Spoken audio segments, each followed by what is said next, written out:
Muy bien, buenas tardes a todo el mundo. Soy el doctor Carlos Andrés Jiménez Ruiz, presidente de la Sociedad Española de Neumología y Cirugía Torácica, SEPAR. Es para mí un honor y un placer abrir esta webinar que hemos organizado desde SEPAR en colaboración con el Comité de Formación y Docencia sobre aspectos prácticos de la infección respiratoria por COVID-19. Primero de todo, quiero agradecer a todos los que están conectados. Tenemos noticias que son más de 1000 personas las que estáis conectadas. Os quiero agradecer el haberos conectado, sobre todo sabiendo los momentos que estamos viviendo, que son verdaderamente difíciles. Igualmente también quiero agradecer a los ponentes que hayan aceptado a participar y prepararse sus exposiciones, lo cual es un doble trabajo también en estos momentos que tan difíciles estamos viviendo. Quiero mandar un saludo y un agradecimiento especial a los colegas latinoamericanos que se han conectado, que son también bastantes, y desearles que, tanto a ellos como a los españoles, desearles a todos ustedes que esta conexión y que el tiempo que van a pasar con nosotros sea auténticamente bueno para su formación y para, sobre todo, poder despejar las dudas que tengan en cuanto a estos aspectos prácticos de la infección respiratoria por coronavirus. Igualmente quiero agradecer al doctor Vicente Plaza, director del Comité de Formación y Docencia de SEPAR, por la organización científica de esta webinar, y también a GSK por la sponsorización que hace de la misma. Yo simplemente quiero decir, y en 3 minutos, no les voy a robar más tiempo, simplemente quiero decir que esta webinar se encuadra dentro de las actividades que la Junta de Gobierno de SEPAR quiere llevar a cabo en colaboración con el área TIR, en colaboración con el área de técnicas y trasplante, con el área de ventilación y sueño, con el área de enfermería, con el área de fisioterapia, con el comité web y con el comité de formación y docencia. Queremos llevar a cabo una serie de actividades que van dirigidas fundamentalmente a facilitar el conocimiento, a que el conocimiento llegue a todos los profesionales sanitarios, fundamentalmente a los profesionales sanitarios de nuestra sociedad científica, y que tengan la capacidad de poder interactuar, preguntar, realizar comentarios unos con otros. Aquellos que más experiencia tienen en el tratamiento de esta nueva enfermedad con aquellos que menos experiencia tienen. Para esto hemos organizado esta webinar. Hemos organizado también un espacio especial de SEPAR con información que se actualiza de forma periódica y rápida, con información científica sobre el coronavirus, tanto para los profesionales sanitarios como también para los pacientes. Hemos creado también un foro de discusión en la que yo les animo a todos ustedes que entren y que hagan sus preguntas, sus comentarios, porque en ese foro de discusión está atendido por expertos de SEPAR en 4 aspectos de la infección por coronavirus: en aspectos de tratamiento, en aspectos de clínica, en aspectos de prevención y de equipos de protección individual y en aspectos de ventilación. Y también estamos preparando un curso online que estará disponible en breve para que todos ustedes también lo puedan hacer. Esta webinar es la primera y esperamos que podamos realizar otras muchas para que lleguemos a todos ustedes con nueva información sobre esta enfermedad que nos está asolando. Y yo ya no hablo más, ya lo que hago es dejarlo en manos del doctor Vicente Plaza, director del Comité de Formación y Docencia, para que presente a los ponentes y para que, en fin, disfrutemos de cada una de sus ponencias. Solamente decirles a ustedes, aunque ya me imagino que muchos lo saben, que pueden hacer preguntas a través de ese correo electrónico que figura en sus pantallas, que es preguntas@separ.es. Esas preguntas nos llegarán a Vicente y a mí y nosotros las repartiremos entre cada uno de los ponentes. Nada más, muchas gracias y Vicente, te dejo a ti. Muy bien, muy buenas tardes. En primer lugar, gracias, Carlos, por tus amables palabras. Es para mí un honor participar en esta reunión, aportando un pequeño grano de arena, ayudando a nuestros compañeros. Esta reunión se ha organizado como de forma complementaria a las otras acciones que ha dispuesto la Junta de Gobierno de SEPAR, pero que tiene un objetivo muy claro, que es transmitir en un tiempo breve mensajes claros, útiles, por personas expertas en las materias, en los 4 temas que hemos vertebrado esta reunión virtual, y que además tienen otra característica, pienso que es esencial, y es que ellos están participando en la lucha, en la batalla de la asistencia de los pacientes por COVID. Yo quiero agradecer también, o bueno, más que agradecer, quiero enviar un fraternal abrazo virtual, lamentablemente, a nuestros compañeros que están luchando en estos momentos en la trinchera, en esta guerra sin cuartel. Esta reunión ha tenido como objetivo precisamente a vosotros, a los que estáis ahora en estas trincheras, y no solamente a los neumólogos o enfermeras respiratorias o otras especialidades englobadas en nuestra sociedad en SEPAR, sino también a otras especialidades médicas, porque todos debemos estar unidos también los sanitarios en esta lucha contra el virus y esta epidemia. Bien, la reunión consiste en los 4 temas que se muestran en la carátula. Los ponentes les hemos pedido que hagan un esfuerzo de síntesis en el que de una forma balanceada puedan aportar la evidencia, si la hay, que muchas veces no existe, de estos 4 temas principales, y complementada con su opinión, aunque sea falta de evidencia, por lo menos las conclusiones preliminares que están extrayendo de estas primeras semanas de esta lucha contra la epidemia. Por tanto, lo que vamos a hacer es harán las 4 presentaciones de forma secuencial. Yo iré presentando a cada uno de los 4 ponentes y al final tendremos este espacio donde podáis efectuar vuestras preguntas a través de esta dirección de correo electrónico que comentaba el presidente Carlos Jiménez. Sin más, vamos a pasar al primero de nuestros ponentes, que corre a cargo de David Díaz Pérez. David es en estos momentos el coordinador del área de enfermería respiratoria de SEPAR.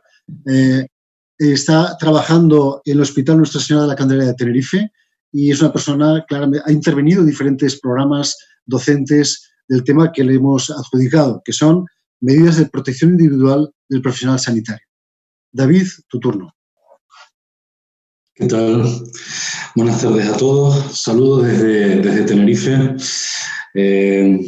Muchísimas gracias por la invitación. Desde el día 24 de febrero estamos trabajando en mis Islas Canarias con esta pandemia. Disculpen que voy a poner aquí está. Con esta pandemia, entonces tenemos un poquito más de experiencia a la hora de equipos de protección individual que en el resto de España. Llevamos unas semanitas trabajando, sobre todo esos primeros 14 días en el hotel H10 de Adeje fue una escuela y un entrenamiento que... Ahora, muy bien, disculpa. Fue un entrenamiento inicial para lo que se avecinó después, que fue realmente duro y es realmente duro. Darle las gracias a la Junta Directiva de SEPAR, a SK, por colaborar con nosotros y a todos los profesionales, especialmente a mis compañeros de SEPAR que están por todos los rincones de España trabajando duro y en algunos momentos realmente con falta y con mucha necesidad de equipos de protección individual para poder trabajar realmente de manera segura, ¿no? El objetivo que tiene esta primera sesión es indicarle qué tipo de equipos de protección individual son indicados a cada una de las intervenciones que hacemos y eso el Ministerio más o menos nos lo dice claramente, aunque hay ciertas lagunas. Básicamente toda la documentación que se ha sacado para esta sesión viene del Ministerio, de la CDC, de la OMS y después de algunos artículos que les mostraré, ¿no? Y para saber exactamente qué equipo de protección individual me tengo que poner o no, para mí es muy importante conocer y saber acerca de lo que es el coronavirus, cómo se transmite, dónde vive, ¿no? Sobre todo porque en muchas ocasiones no está clara ciertas circunstancias y tenemos que aplicar el conocimiento, la ciencia y el sentido común. En nos han dicho, tanto documentos del Ministerio como otros documentos, que tiene que haber transmisión cuando hay contacto directo por gotas respiratorias, al hablar, al toser, al estornudar. Como pueden ver, gotas más de 5 micras, se transmite a una distancia de 2 metros aproximadamente. Sabemos que los documentos del Ministerio nos ponen al mínimo 1 metro, recomendamos 2 metros e incluso más, que se puede transmitir a partir de manos o fomites contaminados, y esto es una vía de transmisión muy, muy importante, que luego esas manos las llevamos a la boca, a la nariz, a los ojos, y esto es muy importante, ¿no? Porque vamos a hablar de ciertos aspectos que para mí son antes que la colocación del EPI, ¿no? Es cierto que no está demostrada la transmisión aérea, pero, por ejemplo, hay un estudio en el que muestra concentraciones en baños de pacientes en copias por metro cúbico, en esclusas o en zonas de retirada de los equipos de protección individual de 18 a 42 copias por metro cúbico. Además, vemos que existe carga viral, como pueden ver en la tabla de arriba, no solo en zonas nasofaringias, orofaringias, sino también cuando hacemos lavado broncoalveolar, es decir, en vía aérea inferior, en vía aérea superior, como he dicho antes, en heces, en sangre. En este estudio no se recogió, no se vio en ningún momento carga viral en orina. Pero, vale, sabemos de dónde viene o dónde vive dentro de nosotros, pero dónde puede vivir fuera de nosotros, ¿no? Y en este estudio de Camp, que es cierto que se hizo no con el COVID-19, sino que se hizo con el SARS, se ve como este virus sobrevive a una temperatura ambiente durante mucho tiempo, ¿no? En condiciones ideales, que él considera temperatura ambiental en una humedad del 50%, puede estar hasta 9 días. Pero es que sabemos que en temperaturas por debajo del en torno al 4% puede persistir la virulencia hasta 28 días. Sabemos que el virus entre 30 y 40 grados puede bajar esa persistencia, esa carga viral también, ¿no? Pero vemos en esta tabla, como por ejemplo en papel, que es algo muy común que usamos, en cristal, en las gafas, en los guantes. En este caso se vio las medidas en látex, pero luego también en batas, que si se fijan en diferentes cargas virales, cómo puede persistir incluso hasta 2 días. Por eso es la importancia de la retirada de los EPIs, cómo lo hacemos, ¿no? Fíjense luego también el aerosol, que es algo que a nosotros nos preocupa enormemente, sobre todo a los enfermeros y a los profesionales respiratorios, porque hacemos intervenciones, indicamos intervenciones en las que va a haber mucha diseminación y puede haber aerosol. Hablo de soporte respiratorio no invasivo, aerosolterapia, y vemos, por ejemplo, en esta tabla, en un momento, cómo los aerosoles pueden estar hasta 2 horas, o entre una media de 1 hora, 1 hora.2, ¿no?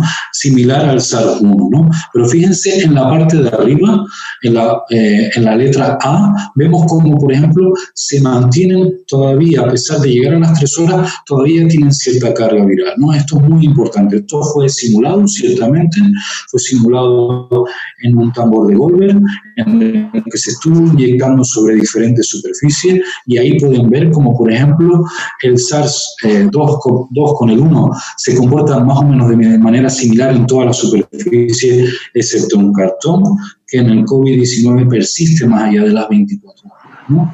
¿Esto a qué nos lleva? A que, por ejemplo, en este estudio de Yang Liu, en el que únicamente vio hospitales de la provincia de Wuhan, ciertamente, vio cómo podía haber realmente una carga viral importante en ciertas zonas de trabajo. en zonas de trabajo común, en salas de unidades de cuidados intensivos, en las zonas de cambio de ropa, en baños de pacientes, donde realmente se vio que había una carga viral importante, ¿no? Por lo tanto, no es tanto que esto demuestre que pueda haber o no transmisión aérea, sino que la resuspensión a la hora de hacer una limpieza incorrecta, a la hora de mover sábanas, a la hora de limpiar, a la hora de meter ropa en bolsa, puede ser una vía de transmisión muy potencial y por lo tanto la transmisión en estos entornos sanitarios se puede prevenir con éxito cuando las medidas apropiadas se realizan de manera consistente, es decir,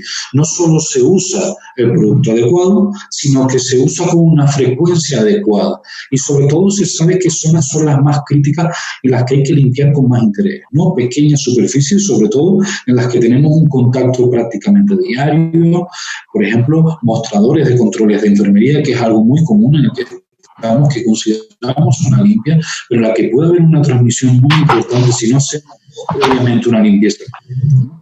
Agentes biocidas que pueden encontrar en la página del Ministerio, página en la que pueden ver, por ejemplo, que el hipoclorito sódico en una concentración de 0,1% puede matar el coronavirus entre 1 y 5 minutos, soluciones alcohólicas entre el 62 y el 71% de etanol que puede ser para superficies pequeñas. Recuerden que todo esto está bajo una normativa y en este caso la normativa tiene que ser en soluciones alcohólicas la 14476. Pero les pido por favor que estén muy atentos.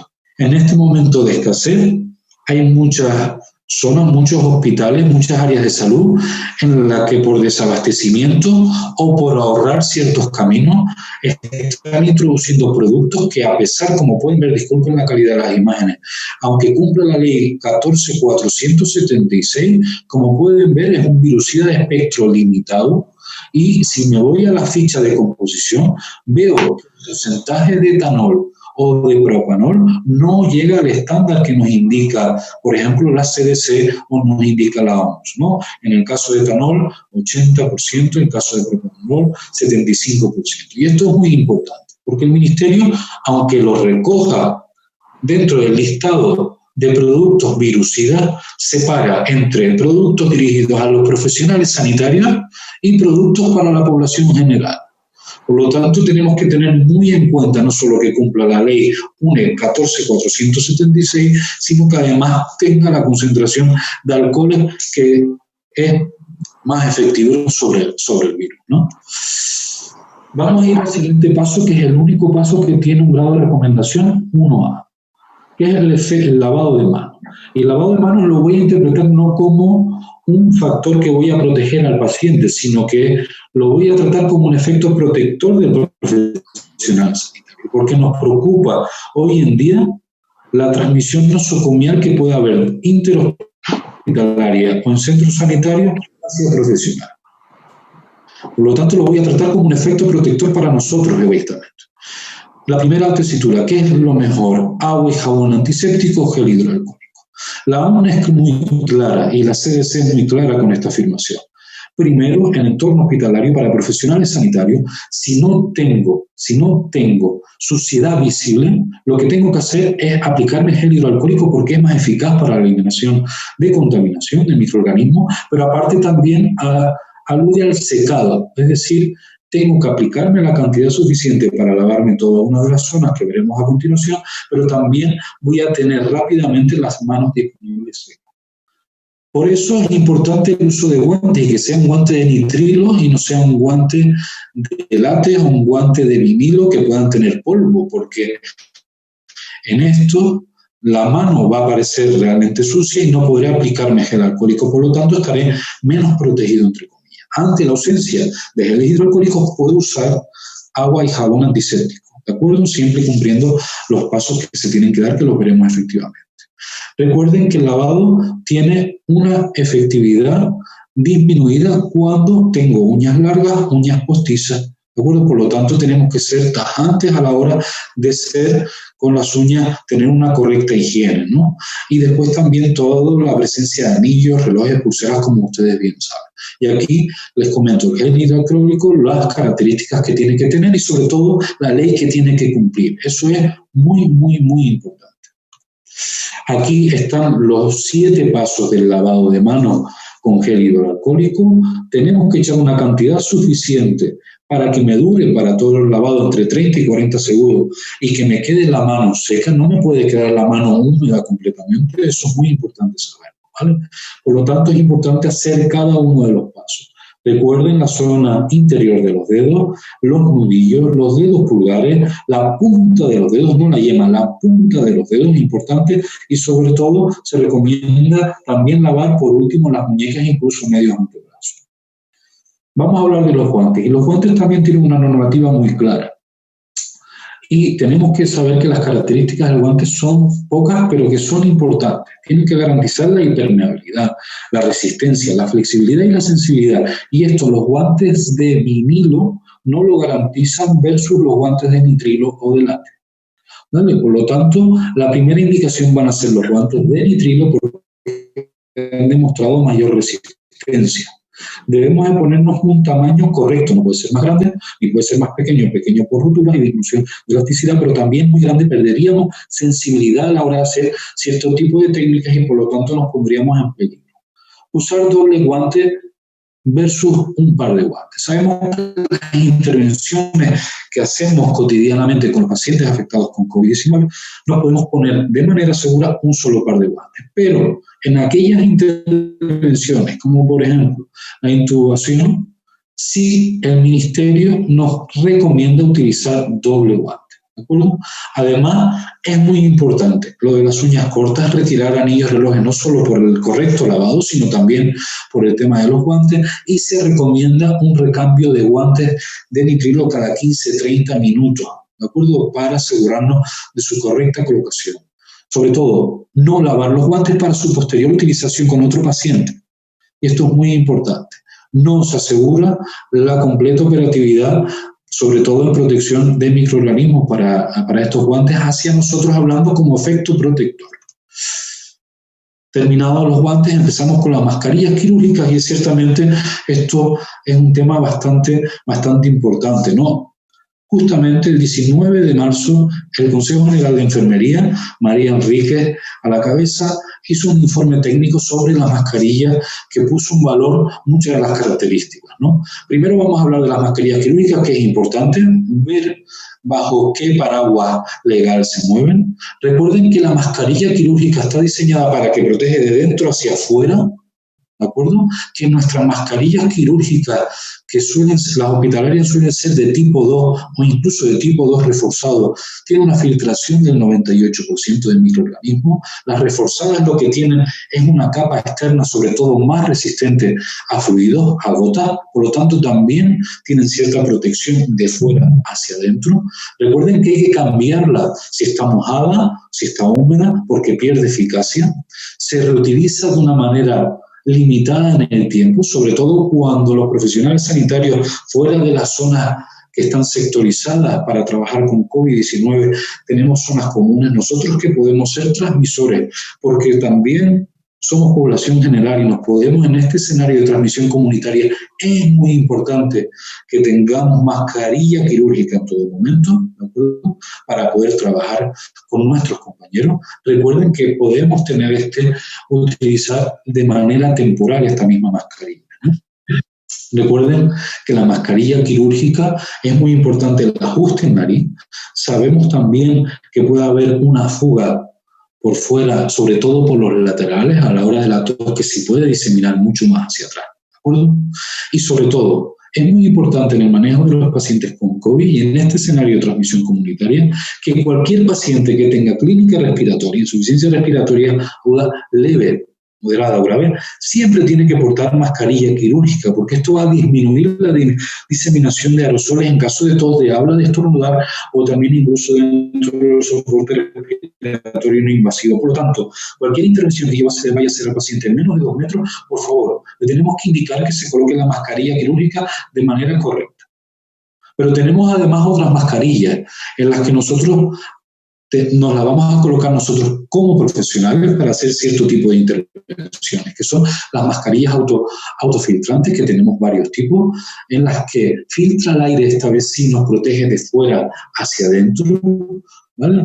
Que tenemos que, sobre todo, tener un correcto ajuste para comprobar estanqueidad, porque su filtración puede estar en juego si no comprobamos que hay una correcta estanqueidad, que tiene unos niveles de fuga por debajo del 10% en FPP2 y en FPP3 también, que como pueden ver en esa tabla, los niveles de filtración en Europa que existen en FPP2, FPP3 llegan a 92, 98 y la N95 que también la hay aquí, que es la americana, también nos llega a un 95%, ¿no? Es importante que sepamos que puede haber este tipo de máscaras autofiltrantes sin válvula y con válvula. Ciertamente las de válvula pueden tener mejor filtrado, pero ojo, recuerden que estamos en un escenario de transmisión comunitaria y por lo tanto nosotros podemos ser portadores asintomáticos leves de la enfermedad. Por lo tanto se aconseja que no usemos mascarillas con válvula aspiratoria, aunque no estemos en un entorno estéril, que es donde principalmente tiene su indicación. Para evitar esto, si la única que tengo es mi mascarilla FPP2, FPP3 con válvula, por favor, nos podemos colocar una mascarilla quirúrgica encima, siempre colocada de manera correcta para evitar esa transmisión yo como portador, ¿de acuerdo? Y esto es muy importante. Recuerden este dibujo a la hora de vigilar la estanqueidad y sobre todo la retirada. Toda la cinta posterior occipital de la cabeza se considera como limpia y se debe retirar, aunque lo veremos ahora más adelante, pero se tiene que retirar de atrás hacia adelante y por favor, cerrándolo, podemos inclinar un poco la cabeza hacia adelante para que no roce con el resto de la ropa, aunque se considere que está contaminada.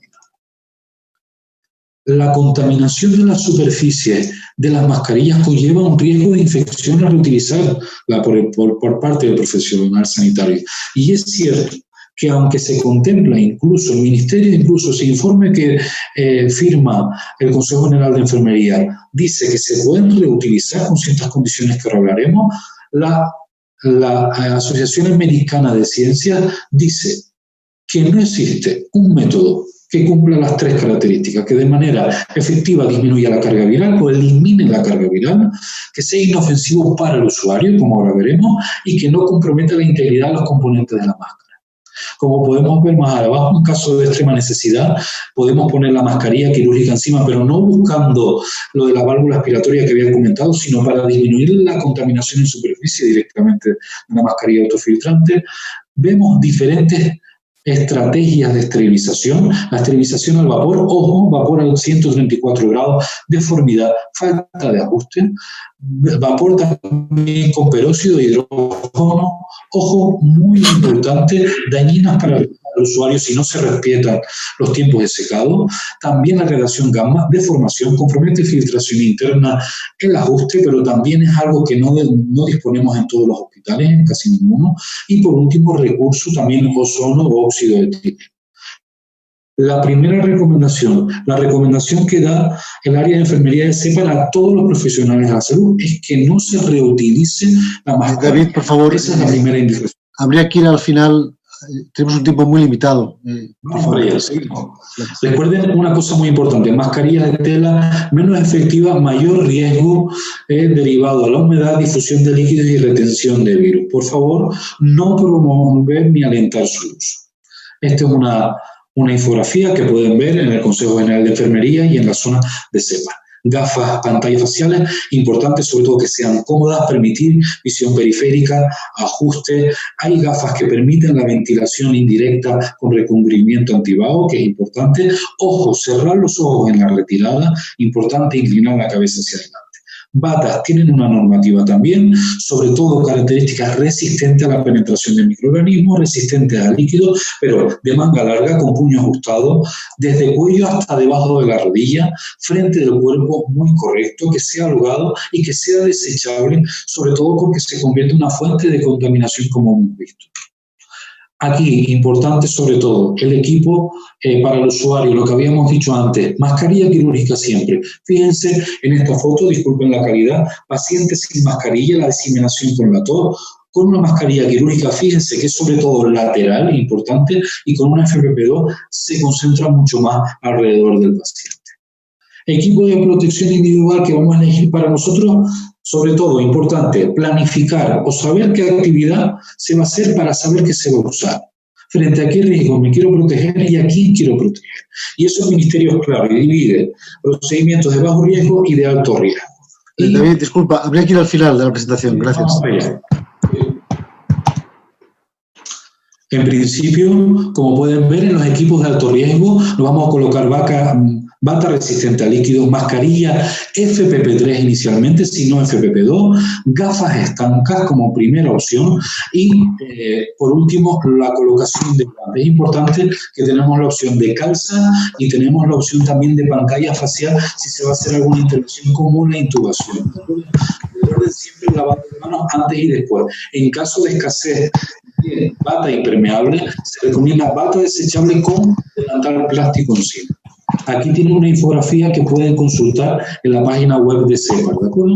Luego, en bajo riesgo, por favor, para optimizar material, bata no necesariamente resistente a líquidos, mascarilla quirúrgica, pantalla facial y, por último, colocarnos guantes. Recuerden el paso de lavado de manos previo y posterior, ¿de acuerdo? Y retirada, importante, que es el punto crítico.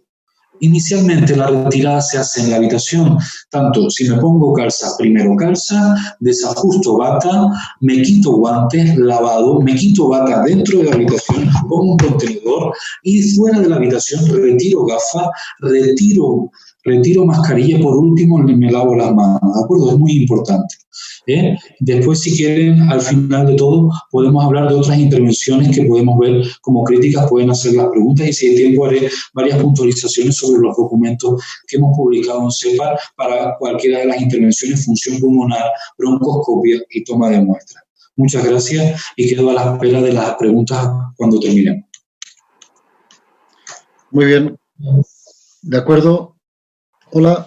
Muy bien, David. Gracias. Vamos a pasar a la segunda presentación que corre a cargo del doctor Alfonso Torrego, que es compañero mío del Hospital de Sant Pau en Barcelona, y nos va a hablar sobre las broncoscopias, concretamente su título era algo tan práctico como manejo broncoscópico. Alfonso, por favor. Gracias. Sí.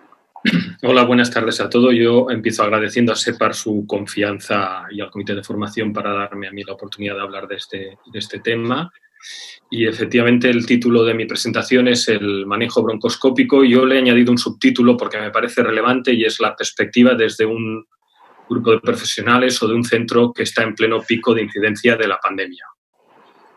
Al principio de la situación llegaron a nuestras manos dos documentos de recomendaciones de la Sociedad Americana y de la AER española, probablemente redactadas o pensadas desde una perspectiva de la fase de contención o de precontención, que básicamente aconsejaban tres líneas de trabajo. La primera es decir que la broncoscopia no es la técnica de elección para el diagnóstico de la enfermedad por coronavirus. En segundo lugar, que había un llamamiento a la restricción de broncoscopias en estos pacientes o en cualquier caso hacerlas de forma que asegurásemos que la determinación en muestra nasofaringeo era negativa.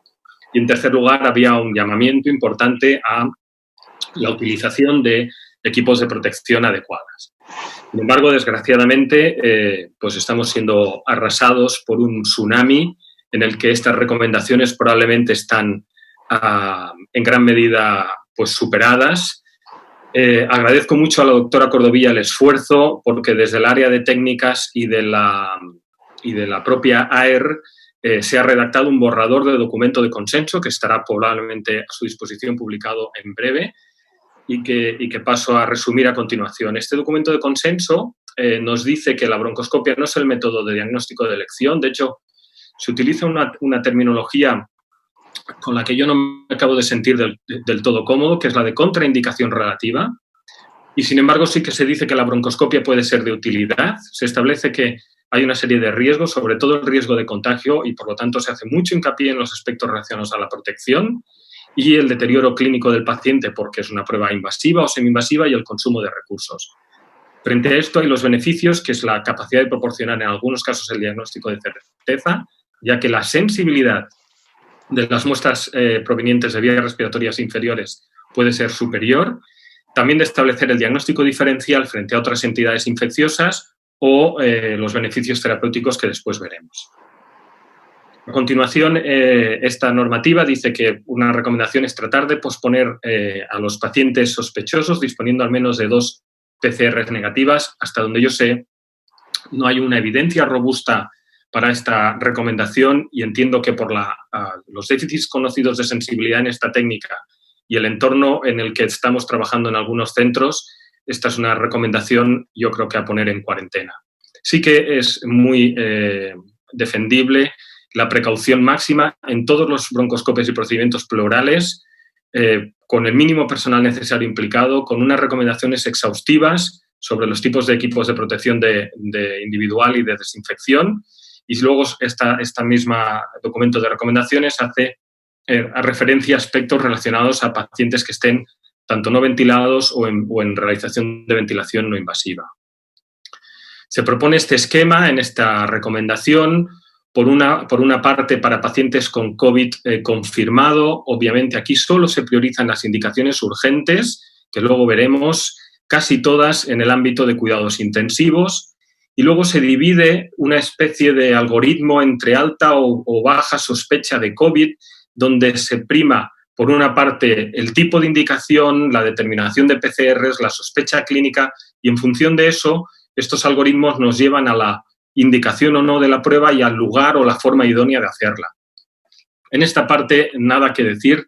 En esta parte me atrevo a dar un paso práctico, y es decir, que en el contexto de algunos centros, aquellos pacientes que tengan un COVID negativo por PCR o baja sospecha, yo no creo que haya que esperar mucho tiempo con más determinaciones de PCRs ni perder recursos al respecto. Simplemente decidir si la broncoscopia que se nos ha solicitado es imprescindible e inaplazable. Si no se da ninguna de estas circunstancias, no se debe hacer. Y si se da alguna de estas circunstancias, se debe realizar, eso sí, priorizando la protección del personal. Eso significa utilizando el mejor equipo de protección posible, tal y como comentaba David, el mínimo personal necesario y optimizar la técnica para responder exactamente al motivo por el que estemos realizando o nos hayan indicado esa broncoscopia. En este sentido, los italianos, agradezco mucho a la doctora Romagnoli de Treviso, que me ha enviado este artículo, no publicado todavía, pero fíjense el algoritmo práctico. Cuando se indica una broncoscopia, estoy hablando del entorno fuera de la UCI, si la indicación de esa broncoscopia no es patología maligna, directamente no hay que hacerla. Si la indicación es patología maligna y el paciente tiene un bajo riesgo de COVID o se ha recuperado de una infección por coronavirus, se puede hacer, eso sí, utilizando el equipo de protección máximo. Si el paciente con indicación de patología maligna tiene una sospecha o confirmación de COVID, hay que esperar 28 días para la realización de la broncoscopia. Y al cabo de 28 días, si no hay síntomas y el paciente COVID positivo se ha recuperado, se puede proceder con protección a hacer la broncoscopia. Y como ven, en ningún caso sale la determinación de PCR. En Asia se han publicado algunos documentos, ellos nos llevan ventaja. Aquí ya se establece la utilidad de la broncoscopia en pacientes con ventilación mecánica para el manejo de complicaciones relacionadas con vías respiratorias bajas, con sangrados, para ayudar en la vía aérea artificial o guiar, por ejemplo, en la intubación o en la realización de traqueostomías, o para la administración de sustancias a través del broncoscopio, como pueden ser, por ejemplo, los mucolíticos. Y hay algunas imágenes que ilustran lo que nosotros también estamos viendo, como es la presencia de restos hemáticos, de tapones de moco gelatinoso que ocluye la vía aérea. Esta es la situación actual en nuestro centro. En Sant Pau, en el Hospital de Sant Pau de Barcelona, tenemos unas 700 camas, de las cuales 45 aproximadamente son de críticos, y damos atención a unos 400.000 habitantes del centro de Barcelona. El primer paciente detectado en nuestro centro fue aproximadamente hace unas 3 semanas, y la metamorfosis dentro de nuestro centro, igual que en el de muchos de ustedes, ha sido colosal. Actualmente tenemos 10 salas dedicadas a COVID en expansión. Hoy mismo hemos recibido una comunicación de que especialidades como psiquiatría, oftalmología se incorporarían al cuidado de estos pacientes. El 99% de la actividad de neumología es COVID. Tenemos más de 100 camas dedicadas a críticos en varias ubicaciones del hospital. Se han cancelado consultas externas, se han externalizado actividades como los quirófanos o la pediatría, y una reorganización total, y por desgracia unos 200 profesionales sanitarios han enfermado. En este contexto, ¿cuáles son nuestras reflexiones personales? Y insisto, esto no es ninguna medicina basada en la evidencia, son solamente nuestra experiencia y que probablemente yo estaré muy encantado de compartir con las personas de la audiencia las experiencias de cada uno o sugerencias que pueda haber. En primer lugar, este es un contexto jamás vivido, por lo tanto no hay gol estándar. Hay centenares de personas muy graves que necesitan soporte vital. Nosotros en nuestro centro hemos optado por un papel activo y sensato de ayuda a una plantilla, no de intensivistas con el título de intensivos, sino de intensivistas, que en estos momentos hay más de 80, haciendo de intensivistas en estos pacientes. Fuera de la UCI está casi todo cancelado y hemos asumido el concepto de que todo paciente es potencialmente positivo. Por lo tanto, protección máxima en cualquier procedimiento. Somos broncoscopistas, no somos ni héroes ni mártires. Sin la protección adecuada no hay broncoscopia. Esta es la única contraindicación para establecer. Solo se hacen broncoscopias en nuestros centros, los adjuntos de broncoscopias. Es un problema de ganar velocidad y pericia. Eso sí, recomiendo prepararse, vestirse con calma, hacer un protocolo adecuado, ponerse el EPI completo, el mejor posible. Promocionamos el uso de broncoscopios desechables para evitar la utilización de los equipos habituales y los riesgos de contaminación del personal, el mínimo personal necesario, las mínimas conexiones y no nebulizar al paciente. Y en la UCI, como veremos a continuación, preparamos todo el material necesario fuera para entrar, si es posible, una sola persona con todo preparado. En las últimas 2 semanas, más del 90% de nuestras broncoscopias han sido en pacientes COVID positivo intubados en la UCI, con 3 indicaciones fundamentales: la presencia de atelectasias, el empeoramiento radiológico o el manejo de la sobreinfección. Nosotros hemos sido un centro siempre con buena relación con el mundo de intensivos y, por supuesto, en estos momentos más que nunca.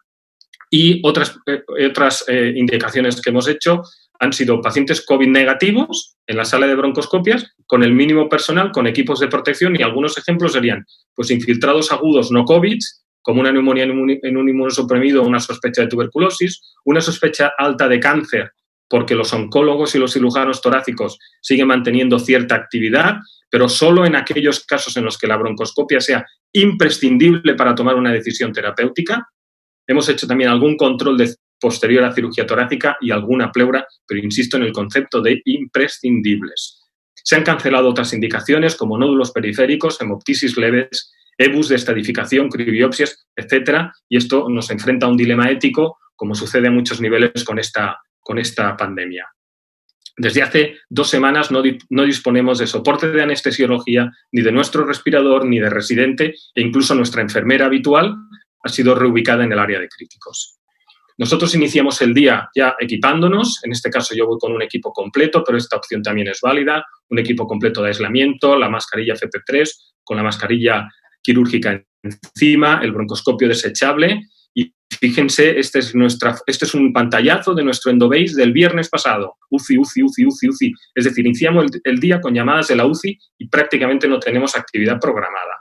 Nos preparamos todo fuera del box con broncoscopio desechable que etiquetamos para intentarlo reutilizar, porque si no sería imposible, no daríamos al abasto de tanto broncoscopio, en el propio paciente, con las mínimas conexiones necesarias, con jeringas preparadas con suero fisiológico y mucolíticos y con recipientes desinfectantes y para microbiología.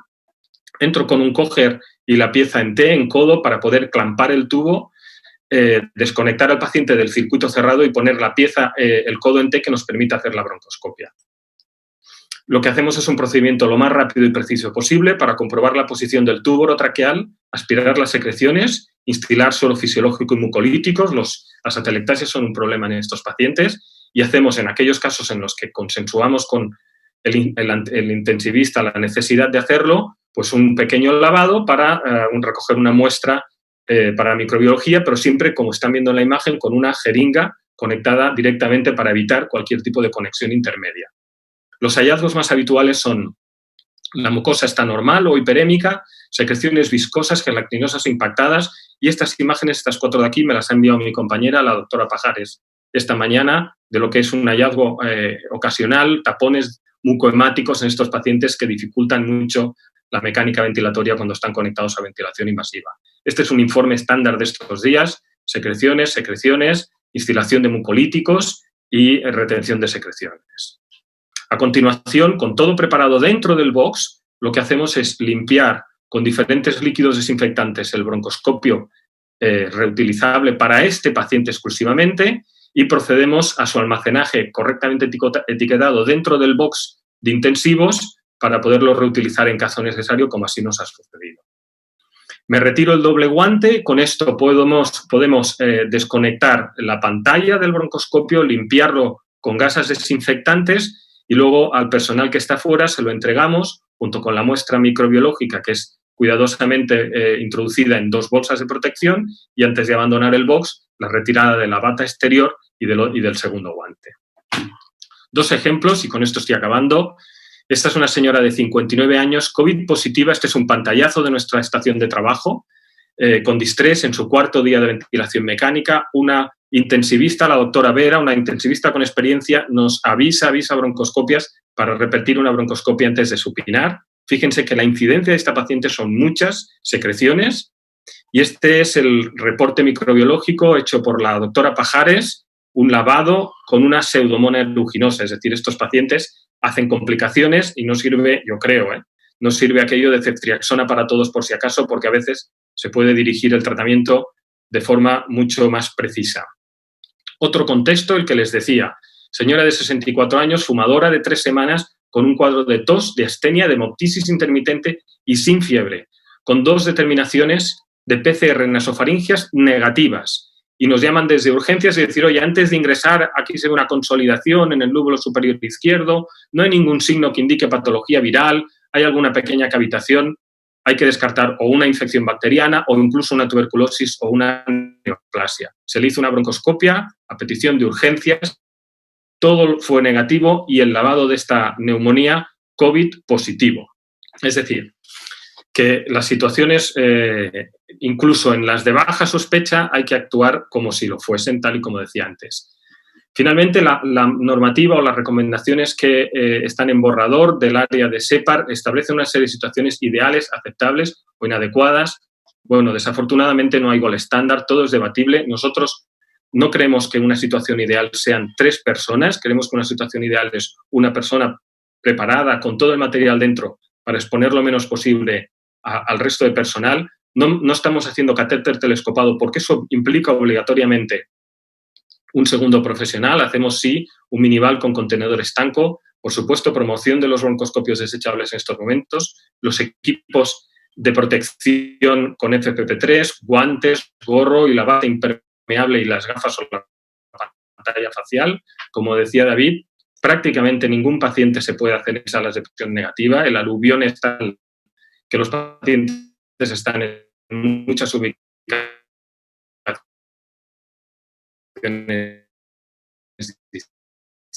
distintas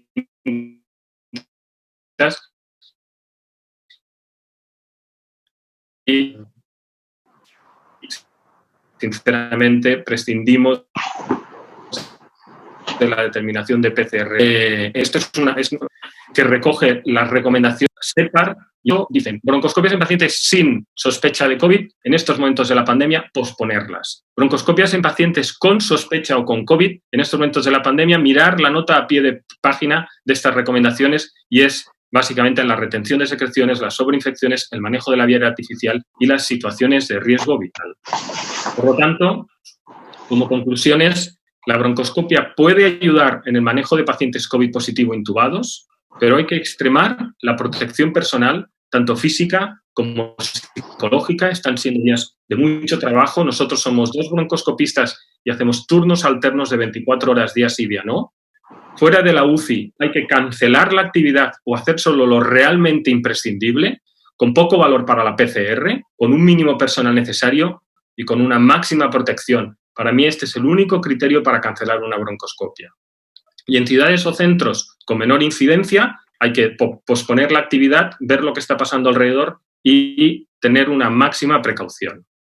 No quiero acabar sin agradecer a SEPAR, al área de técnicas, a la doctora Cordovilla, a la que mando un abrazo fuertísimo, a la ER, a la SOCAP y a BRN, a la doctora Romagnoli desde Italia y al doctor Shah de Londres, con los que mantengo mucho contacto y que me han aconsejado muchas cosas al respecto, a empresas externas, particulares y diferentes makers que nos ayudan en el hospital con piezas y con soporte de todo tipo, al Hospital de Sant Pau de Barcelona, a todos mis compañeros del servicio de neumología, que son magníficos, a los broncoscopistas y colegas de nuestros chats de otros lugares, cuya aportación es también sobresaliente, y sobre todo a mis compañeras de la unidad de broncoscopias, a Vicky, a la doctora Pajares, a las Martas, a Laura, a Marga y a Cristina, que realmente son geniales y que lo están dando todo en estos días. Muchas gracias por su atención. Muy bien, Alfons, muchas gracias. Excelente presentación. Además, te has ajustado matemáticamente al tiempo asignado. Quiero recordar a la audiencia que están llegando infinidad de preguntas. No se van a poder responder todas, pero, bueno, algunas se están respondiendo ya con los ponentes, ¿no? Os habéis adelantado con las preguntas a las ponencias. No obstante, para facilitar la labor de selección de las preguntas, os aconsejo que pongáis en el campo del email, que pongáis a quién va dirigida la pregunta, a qué ponente va dirigida la pregunta. Así es más fácil luego hacer una selección específica. Bien, pasamos a la tercera presentación, que corre a cargo de la doctora Sala Haley, neumóloga de la Fundación Jiménez Díaz de Madrid, y que va a abordar el tema de soporte ventilatorio. Hay infinidad de preguntas, Sara, que neumólogos y no neumólogos que se asustan, ¿no?, ante estas terapias tan un poco complejas. Adelante, Sara, tu turno. Muy bien, pues muchísimas gracias a SEPAR y muchas gracias a GSK. A ver si esto se arranca. Perfecto. ¿Ya lo veis? Genial. Bueno, Sí, a ver si tengo... Pues adelante, Sara, tu turno. Si puedo pasar las diapositivas. Vale. Bueno, pues voy a hablar en efecto del soporte respiratorio en este contexto COVID. Creo que me las tenéis que pasar porque no las puedo pasar yo, exacto. Entonces, lo importante es detectar enseguida que esto en general es un distrés respiratorio. Es muy importante detectar estos infiltrados. La oximetría en estos pacientes es fundamental porque seguro que ya habéis tenido oportunidades que esos enfermos no detectan la insuficiencia respiratoria, muchas veces no tienen síntomas y hay que oxigenar mientras el tratamiento iniciado hace su efecto o se escala el tratamiento según el nivel de hipoxia. Obedece prácticamente a la definición de Berlín, es un verdadero distrés respiratorio. Siguiente. En esta definición de Berlín, para el manejo del distrés ya se valora la posibilidad en el distrés leve de utilizar la ventilación mecánica no invasiva, como veis. Siguiente. Y bueno, pues lo que tenemos que hacer es estratificar, y yo voy a hablar fundamentalmente de la oxigenoterapia, por supuesto voy a saltar la oxigenoterapia convencional, siguiente, para hablar más bien del alto flujo y de las posibilidades de ventilación mecánica. Siguiente. Siguiente. Entonces, con respecto al alto flujo, siguiente, en general son pacientes casi siempre hipoxémicos puros, podemos ofrecerles de 30 a 60 litros por minuto y ya os digo que la PIP estimada, porque siempre es una pregunta del alto flujo, ¿cuánta PIP es capaz de dar? Pues 60 litros por minuto pueden corresponder cerca de 7 centímetros de agua. Estas son las pruebas que hemos hecho nosotros en la Fundación sin publicar con catéter ultrafino que llega cerca de la 23 generación bronquial, o sea, muy cerca del territorio alveolar, y donde hemos podido medir presión en distintos flujos de oxígeno. Casi siempre es importante humidificar y, si es posible, también calentar, aunque en el momento actual, en la ausencia a veces de base calentadora, pues se puede utilizar el fungible, administrar el oxígeno humidificado y, como digo, se puede ser calentado. Y, por supuesto, siempre con la máxima precaución, como comentaban ya los compañeros. Siguiente. Este es uno de estos pacientes, es un paciente real al cual hemos introducido ese catéter y veis que las presiones, aquí en rojo podéis ver las presiones con un alto flujo a 30 litros por minuto, la presión media, las presiones máximas y mínimas que vive el paciente a nivel alveolar, pues podemos alcanzar los 5 centímetros de agua y con 62 litros por minuto pues los 7 centímetros de agua aproximadamente. Siguiente. Y con respecto a alto flujo, muy importante saber que desde el estudio Floralium New England, que se publica el 4 de junio del 2015, sabemos que el alto flujo es mejor que la ventilación no invasiva en mejorar la supervivencia también disminuye más la tasa de intubación y esto creemos que es así porque el alto flujo, a diferencia de la ventilación no invasiva, genera volúmenes minuto menos importantes, al punto que volúmenes minuto en ventilación no invasiva que superen los 10 mililitros por kilo se asocian de manera independiente a una mayor mortalidad. Siguiente. Con respecto a la ventilación mecánica no invasiva, hay que actuar con extrema precaución aquí. Siguiente. Hay que controlar el volumen minuto. Lo acabo de comentar. Esto lo sabemos desde el 2015, que en estos pacientes con patología intersticial, hipoxemiante, pues volúmenes minuto por encima de 10 mililitros kilo, pues se producen un aumento de la mortalidad, un aumento de la intubación. Casi siempre vamos a preferir doble rama. Utilizaremos un filtro antivírico en la fuga expiratoria si es una tubuladura simple y si tolera espacio muerto y resistencia. Ahora presentaré alguna imagen. También siempre con protección máxima. Y de elección en general preferimos el helmet, después la mascarilla total y si no la facial con filtro. Siguiente. Bueno, hay que controlar la ventilación espontánea también, porque cuando hacemos ventilación no invasiva, el paciente respira espontáneamente. Luego es capaz de hacer mucho esfuerzo. Estos enfermos tienen un drive respiratorio muy alto y esto, aparte de conducir a volúmenes minuto altos, que ya lo hemos comentado, además aumenta el riesgo del patient self-inflicted lung injury, es decir, el daño pulmonar autoinducido, porque si un paciente hace mucho esfuerzo respiratorio, tiene un esfuerzo activo, la presión pleural es negativa, la presión interna es positiva y la presión transpulmonar aumenta mucho con respecto a un paciente que está, por ejemplo, curarizado, ¿no? Y es aquí donde se puede producir el atelectotrauma, el volutrauma y el barotrauma en general, ¿vale? Es importante en estos enfermos hacer una pseudoanalgesia controlada para controlar precisamente esa demanda ventilatoria. Siguiente. Con respecto a la humidificación, en el helmet no lo recomendamos, se puede combinar, ahora lo mostraré, el helmet con alto flujo para poder humidificar, pero es mejor no, por esto que veis, por la condensación, pero en la máscara total o facial sí conviene usarlo. Siguiente. Con respecto a la humidificación, hay que considerar que los filtros humidificadores tienen espacio muerto, tienen resistencias y pueden reducir la ventilación alveolar. Siguiente. Si nosotros utilizamos, y deberíamos utilizar tubuladura doble, pero si no disponemos de ella, utilizamos una tubuladura simple, se puede colocar el filtro antivírico en la salida del puerto expiratorio, si se puede conectar. Esto no generará un problema de espacio muerto, pero sí un problema de resistencias, porque estos filtros tienen bastante resistencia. Siguiente. Si se pone en medio, entre la mascarilla del paciente y el tubo, siempre en tubuladura única, tendremos problema de espacio muerto y tendremos también problema de resistencia, o sea que es mejor dirigirlo hacia el exterior. Siguiente. Con doble rama no hay todos estos problemas y se pondría el filtro antivírico en la rama expiratoria. Siguiente. Con respecto a los modos, por evitar sobreventilación, lo mejor es un CPAP entre 7 y 12 centímetros de agua, y si vamos a hacer soporte, mejor presión soporte que presión control. Los triggers deben ser sensibles, no se trata de aumentar el trabajo respiratorio de los pacientes, 2 a 3 litros por minuto.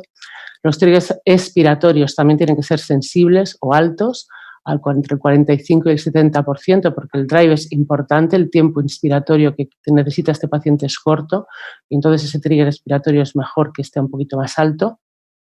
Las rampas de asistencia, las velocidades de presurización deben de ser rápidas también, entre 100 y 150 milisegundos, y las PIPs deben de ser amplias para reclutar el pulmón, sobre todo en las regiones dependientes, entre 8 y 12 centímetros de agua.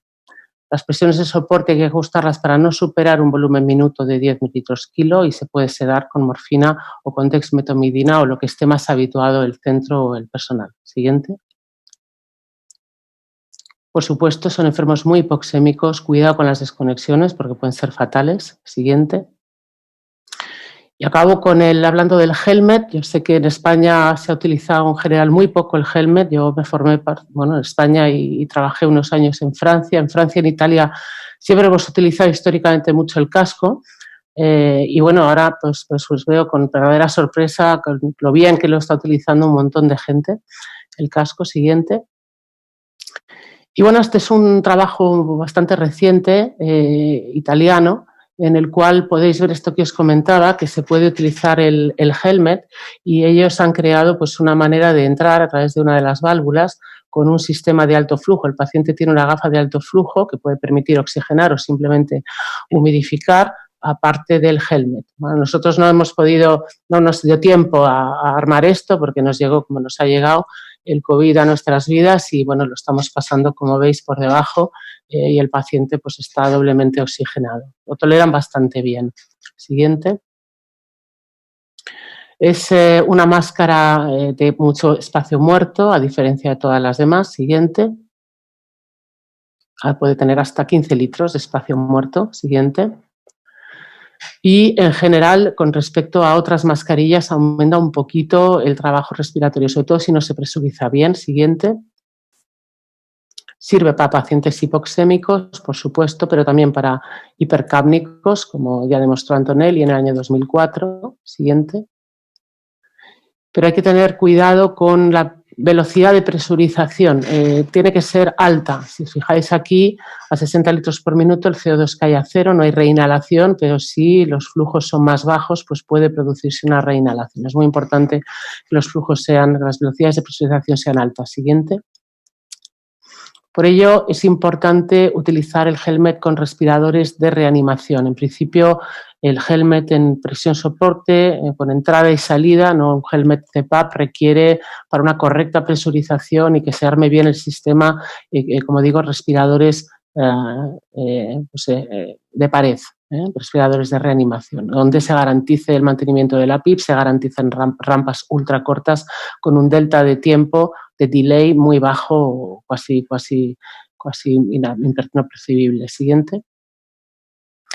El helmet se programa de una manera un poquito distinta al respirador con respecto a otras mascarillas. En general, el helmet se debe programar como un 50% más de presión de soporte, de rampa, que suele ser cuadrada, y de PIP. No necesariamente hay que llegar al 50%, pero es donde realmente mejor presurizado está el equipo y menor es el trabajo respiratorio o puede ser tan idéntico al de una mascarilla facial. Siguiente.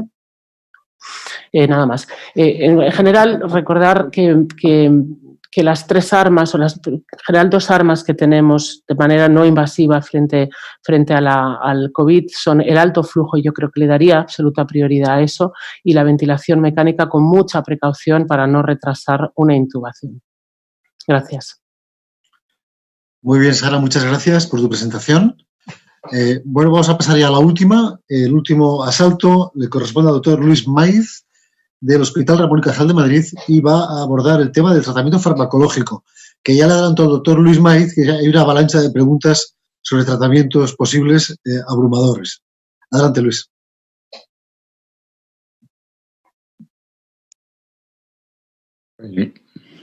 Muchas gracias, Vicente, y a SEPAR, obviamente, por esta invitación. Pero sobre todo quería agradecer especialmente a mis compañeros, compañeras y amigos del grupo de bronquiectasias del hospital, a los que he estado realmente breándoles toda la semana a base de preguntas, de que me pidan consensos de otros equipos, de otros hospitales. Y bueno, esto es un poco el resumen de sus opiniones y de los consensos que hemos ido haciendo. Por supuesto, no todos coincidimos en las mismas opiniones, pero yo creo que hay una corriente de opinión que estamos manteniendo entre todos.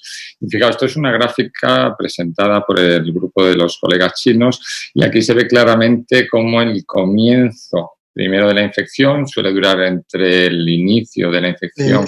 Bueno, aquí si veis aquí la gráfica, veis que desde el inicio de los síntomas, que suele ser a los 7 días aproximadamente, suelen aparecer ya los síntomas más graves de neumonía, y un poquito más tarde el síndrome de estrés respiratorio del adulto. Como veis, en las primeras fases lo que hay es una replicación viral, de ahí luego lograremos entender cuándo aplicamos los fármacos, en qué época, y ya cuando los pacientes desarrollan el síndrome de estrés respiratorio del adulto, se desencadena una intensa respuesta inflamatoria. Aquí será el debate de los corticoides, inmunosupresores, etc.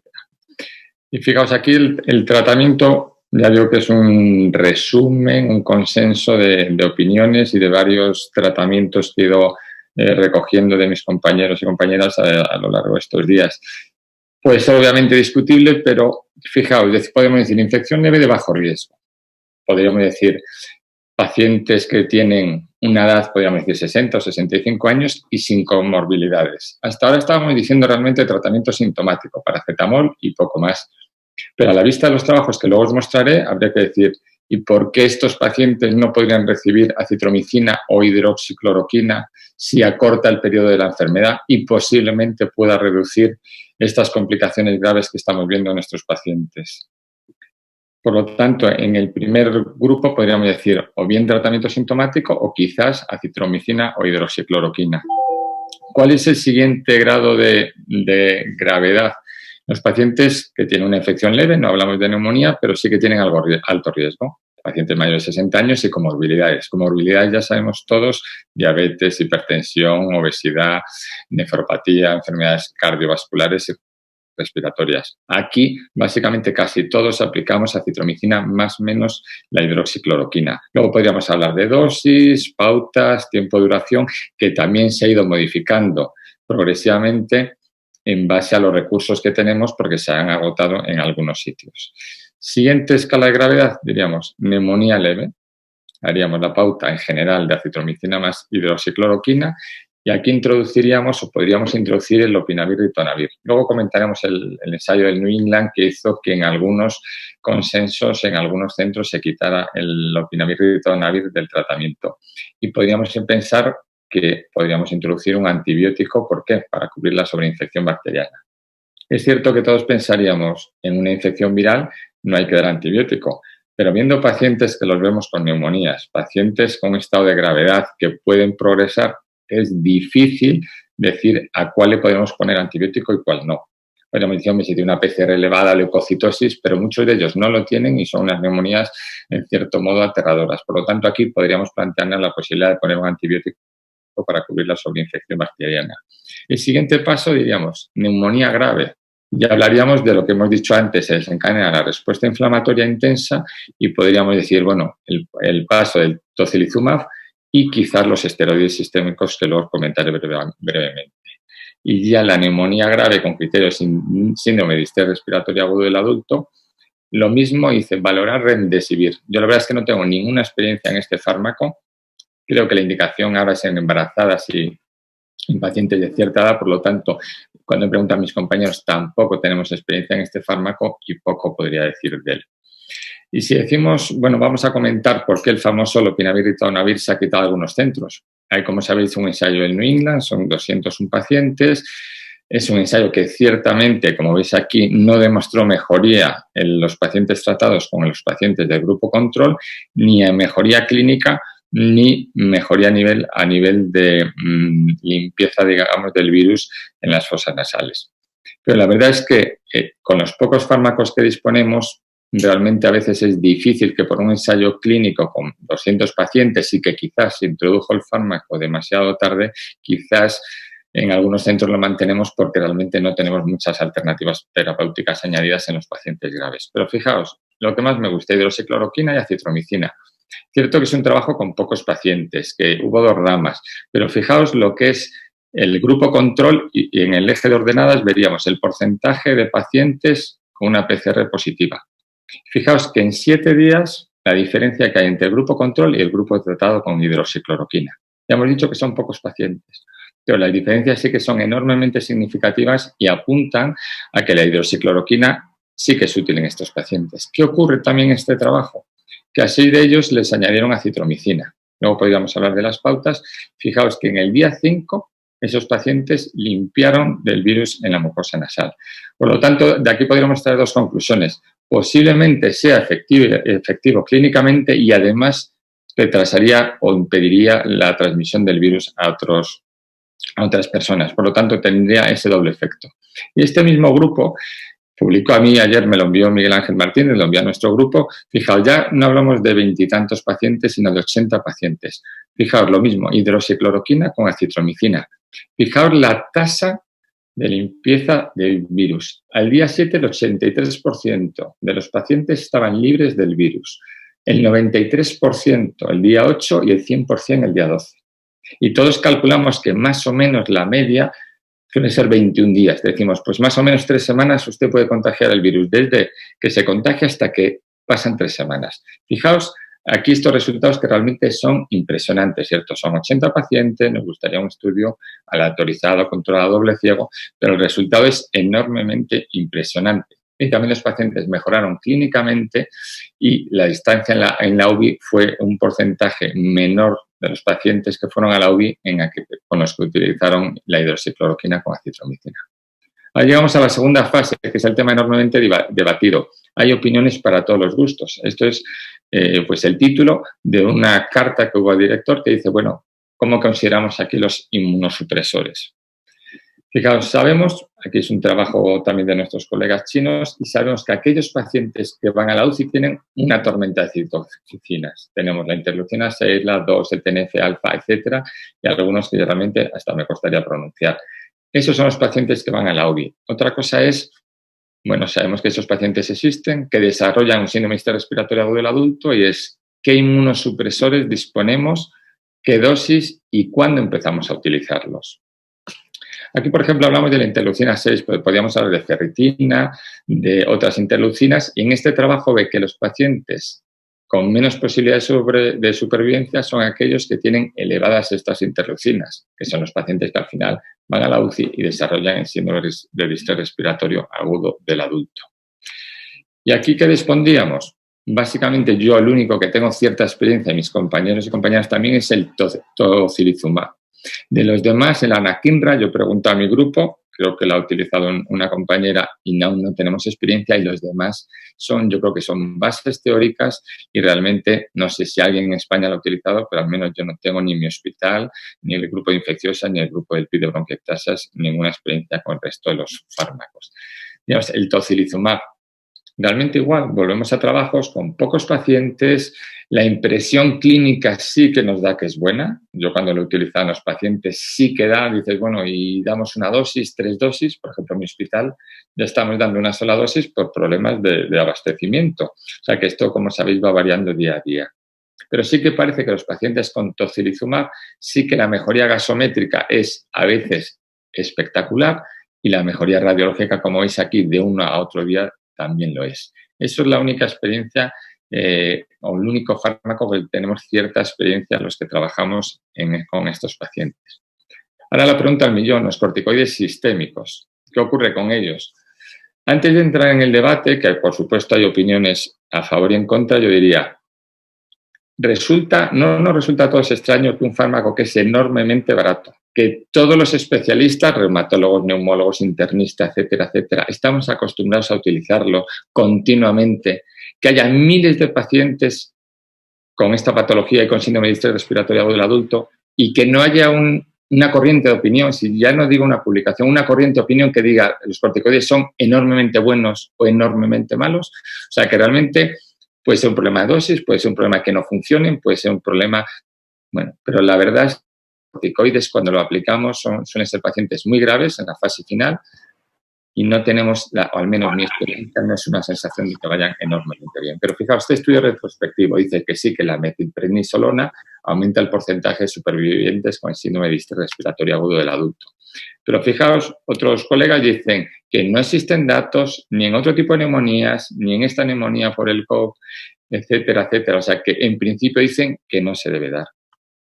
Y yo me quedaría con esto, dice, bueno, que incluso los metaanálisis dan resultados contradictorios. Entonces, la dosis es 1 gramo al día durante 3 días, 1 miligramo por kilo durante 3 o 5 días. Bueno, realmente nos faltan ensayos clínicos. Cuando lo aplicamos realmente son pacientes enormemente graves y que es muy difícil de ahí extraer conclusiones. Y ya para terminar, volvería a recordar la diapositiva con la que empecé. Quizás yo creo que podríamos ser más precoces. Tenemos fármacos como esta acitromicina y hidroxicloroquina. Son baratos, por ahora hay disponibilidad de ellos.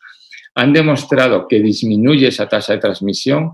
Presumiblemente disminuyan las complicaciones. Por lo tanto, al menos mi opinión sería, los pacientes que tengan síntomas, aunque sean leves, deberían utilizar, creo yo, 1 o 2, o al menos uno de estos fármacos, que no deberíamos esperar mucho a escalar por las gravedades que hemos dicho con este desarrollo de síndrome de distrés respiratorio del adulto, y que el tema de los corticoides que pregunta a todo el mundo, yo creo que es un tema que aún no está resuelto. Hay pacientes que parece que lo pones y evoluciona muy bien en un día, y hay pacientes que realmente acaban en la UBI y con desenlace fatal. Y yo de ahí de corticoide realmente no tengo la respuesta. Y nada más. Muchísimas gracias a todos por vuestra atención. Gracias, Luis, por tu presentación. Muy bien, amigos, tenemos 13 minutos escasos para dar el cierre. A las 8 vamos a acabar. No hay mucho tiempo para preguntas, pero Carlos, nos hemos repartido un poquito. ¿Has seleccionado algunas preguntas para David, nuestro primer ponente?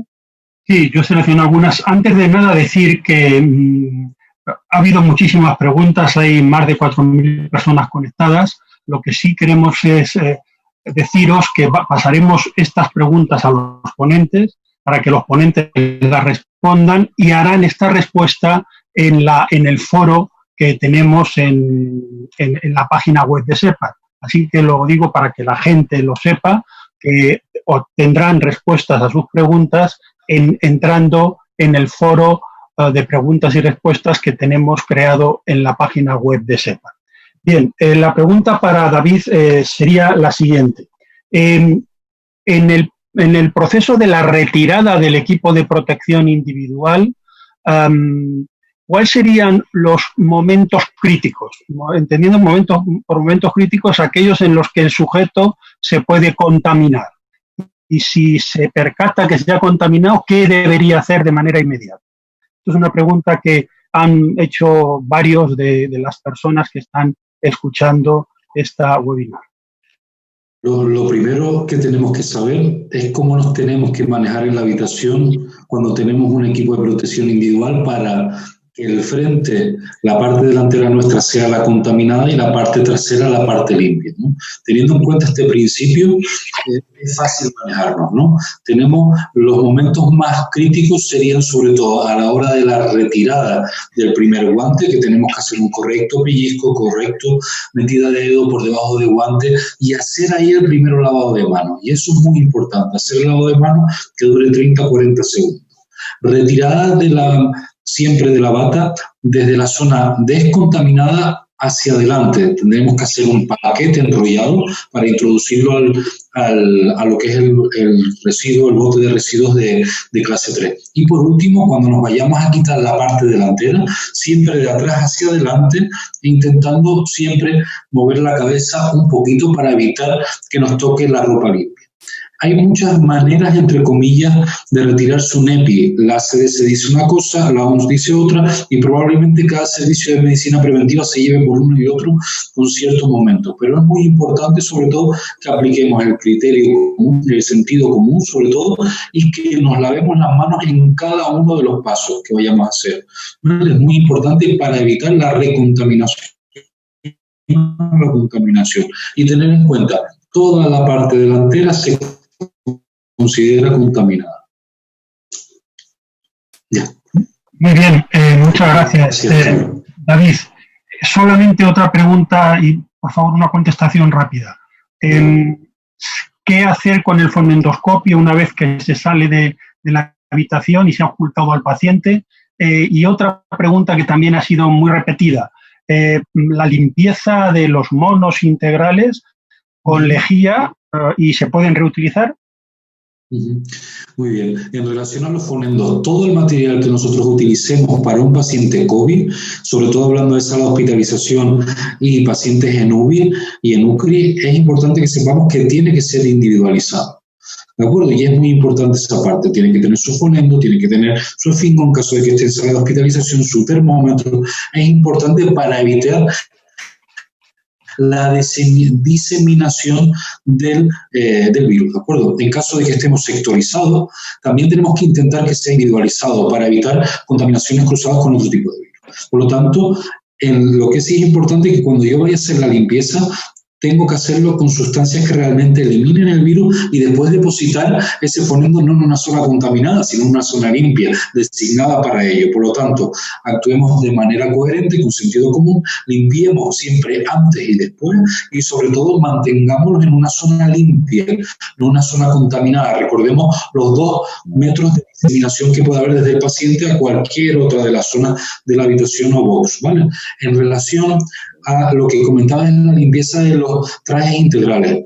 Es muy importante, no te voy a hablar exactamente de líneas generales, sino que cada uno de los trajes integrales tiene una manera de procesar y es importante procesarlo tal y como te dice el fabricante. No podemos inventarnos diferentes procesados para diferentes sitios porque podemos poner en riesgo la integridad, la impermeabilidad, la resistencia a líquidos, fluidos, microorganismos. Por lo tanto, hagamos caso a la ficha técnica de cada mono, ¿no? Sobre todo la lejía, muy peligroso, corrosivo, metal. El resto de cosas, si se mantiene el porcentaje, debería respetar. Pero siempre respetemos la ficha técnica de la marca y del material, por favor. Gracias, David. Vicente, cuando tú quieras. Sí, Alfons, bueno, hay varias preguntas de broncoscopias. Yo quería preguntarte, que ampliaras un poco la información de esto de los tapones de moco, este material, este detritus, este magma que crea y que hace atelectasias, ¿no? Lo has tocado un poco, pero un poco por encima. ¿Cuál es la mejor recomendación terapéutica? Vosotros habéis ensayado, aparte de los mucolíticos clásicos, ¿no? También ácido hialurónico, ¿no? ¿Qué experiencia tenéis? ¿Puedes resumirla? Sí, nosotros, claro, no hay ningún ensayo clínico que pueda contestar a esta pregunta con determinación. Nosotros, un poco por recomendación de los centros en Italia o centros con los que hemos podido hablar que tengan experiencia, lo que hacemos es instilar un preparado que es suero salino hipertónico y ácido hialurónico, que normalmente se utiliza en el campo de las bronquiectasias, pero probablemente otras alternativas como el mucofluid puedan ayudar. Nuestra sensación es que esto, cuando se instila, ayuda a hacer el moco algo más fluido y a aspirarlo con más facilidad para evitar la extracción mecánica y la entrada y la salida del broncoscopio. Muy bien. Una pregunta rápida. Esto de los broncoscopios desechables, ¿cuántas broncoscopias se pueden hacer con un desechable? El broncoscopio desechable está pensado para un solo uso. Nosotros este fin de semana hemos hecho 18 broncoscopias, solamente entre sábado y domingo en la UCI. Y lo que hemos hecho ha sido dejar el broncoscopio desechable, tal y como decía en la presentación, para un mismo paciente. Yo creo que es razonable que si se hace este uso y un paciente puede necesitar 2 o 3 o 4 procedimientos con el mismo broncoscopio, el broncoscopio no pierda calidad. Lo que sí que hay que tener es una cierta precaución en su desinfección de la mejor manera posible tras su uso para evitarle iatrogenia al propio paciente. Gracias. Carlos, pregunta para Sara. También muchas preguntas para Sara. Sara, hay una pregunta así muy rápidas. ¿Alto flujo optimizado con presión para estos pacientes? Alto flujo optimizado con presión. O sea, el alto flujo sí. Mínimamente hay que entrar a partir de los 30 litros por minuto. Se pueden alcanzar hasta los 80, incluso los 100. En general llegamos a los 80 y la presión que se deriva, la que se genera en el pulmón, la que hemos estudiado, analizado, no supera los 7 centímetros de agua. Son los datos preliminares que tenemos. ¿Pronación de pacientes en sala y vitalización con reservorio? La pronación la están haciendo, hay que tener muchísimo cuidado. Solamente el hecho de darle la vuelta al paciente puede producirse desconexiones y que esto pues acabe mal. Ahora bien, con personal que esté suficientemente entrenado, con un paciente monitorizado, recordar siempre electrodos en la espalda, pulsioxímetro, todo hecho por varias personas, no una o dos, hace falta 4 personas mínimo para pronar a un paciente. Sí es verdad que se reclutan zonas dependientes y mejora la oxigenación. Creo que estamos hablando de pacientes o con techo terapéutico o simplemente a la espera de bajar a intensivos, pero últimos estadios, con mucho cuidado. Muy bien. Y otra pregunta, ¿solo conectamos un filtro en rama expiratoria? ¿No hace falta además en rama inspiratoria y entre tubuladora e interfase? No es necesario. En doble tubuladura, en doble ramal, el respirador da la corriente al paciente, que viene de un respirador que debería de estar no infectado, y para que no lo esté, es necesario que el expirado del paciente esté filtrado, y esa rama expirada es donde debe de alojarse el filtro antivírico. Cuidado, porque los filtros, insisto, en la doble rama, cuando se encuentran entre la Y de la doble rama y la mascarilla del paciente, suponen espacio muerto y suponen resistencia. Cuando se alojan en la rama expiratoria, y por tanto cuando la rama expiratoria entra en el respirador, ninguno de esos dos elementos se da. Y la función final es que el paciente no infecte el respirador y el respirador pueda ser usado en otro sujeto. Es suficiente con esa, ¿vale? Es el filtro antivírico lo que hay que poner y no otros filtros ni en otros lugares. Muy bien, muchas gracias, Sara. Vicente. Muy bien, entonces vamos al último ponente, a Luis Maiz. Luis, algunos preguntan sobre la idoneidad de los profesionales sanitarios tomar hidrocloroquina. Antes, ¿qué opinas tú? ¿Realmente la cloroquina es útil? ¿Hay alguna evidencia? ¿Qué hacéis vosotros allí? Pero tomar hidroxicloroquina como profilaxis, dices. Sí. Pues la verdad es que yo he oído que eso se hace en Francia, algunos compañeros lo están haciendo como profilaxis antes incluso de la infección. Yo por ahora no hay evidencia para recomendarlo. Lo que yo creo es que sí, el tratamiento debe ser lo más precoz posible, que es lo que decía al principio de la diapositiva, y de hecho lo contempla la guía Mensa, es ¿por qué tenemos que esperar a que un paciente llegue a ese quinto o séptimo día, se desarrolle y luego empiece esa tormenta, esa cascada inflamatoria? Si un paciente tiene síntomas, sobre todo, por supuesto, si es de cierta edad o tiene comorbilidades, hay que utilizarlo. Pero también siendo fármacos baratos, seguros, teniendo la experiencia de fármacos como inmunomodulador, la citromicina durante años, yo creo que el paciente con mínimos síntomas, o con síntomas confirmados obviamente de COVID, debería utilizar o bien acitromicina o bien los dos, al menos mientras tengamos disponibilidad. Posiblemente 5 días sean suficientes y evitaríamos muchos ingresos hospitalarios. De eso estoy casi convencido. Luis, hay muchas preguntas del tocilizumab. Yo lo has explicado muy bien. De todas formas, la experiencia, no hay evidencia, pero la experiencia en la práctica clínica de todos estos días es que funciona en muchos casos, ¿no? Claro. Algunos consideran que estamos llegando tarde y se está haciendo una prescripción de este tratamiento un poco tarde. ¿Tú qué opinas? ¿Hay que darlo antes? Yo creo que al menos hidroxicloroquina, citromicina y tocilizumab sí que todos tenemos buenas sensaciones y buena experiencia. El problema es la disponibilidad. Por ejemplo, ayer el fin de semana me dijeron en mi hospital, quedan 7 dosis, a ver cómo la administráis si tenemos más de 1000 pacientes. Yeah. Todos querríamos administrarlo antes, todos, pero dicen, cuidado pacientes, si tuviéramos todos tocilizumab como podemos disponer de hidroxicloroquina, yo no creo que habría que esperar que un paciente tenga una neumonía bilateral con criterios de UCI, habría que utilizarlo antes. El problema es la disponibilidad. Yo creo que las sensaciones son extremadamente buenas con tocilizumab. Muy bien, estamos llegando ya al final, ya no hay más preguntas.